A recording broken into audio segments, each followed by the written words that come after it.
สวัสดีค่ะวันนี้พาไปเที่ยววัดภูพร้าวที่จังหวัดอุบลนะคะบ้านเกิดของดิฉันเองค่ะมาฮอดกับบรรยากาศร่มรื่นค่ะเห็นแมวนอนอยู่โอสงสัยมื้อนี้เพิ่นสิรับแขกเมื่อยหลายแล้วก็นอนขอนอนเว้นก่อนนั้นนวดประสัน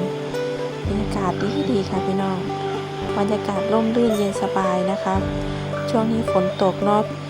ต้นไม้เขียวขจีนะคะบรรยากาศลมลื่นฝนตกก็ย่อยแย่นะจ๊ะยางส้มวิวเมืองบรรยากาศนี้ก็จะเดินลงแล้วนะคะ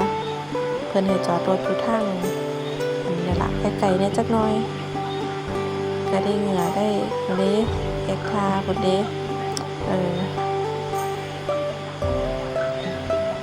เห็นเดินอย่างนี้ทางลงลาดชันนะคะเหนื่อยอยู่นะคะ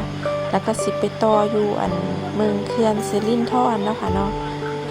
บรรยากาศดีเฮ็ดขับรถสีคิดฮอดเขาใหญ่ค่ะ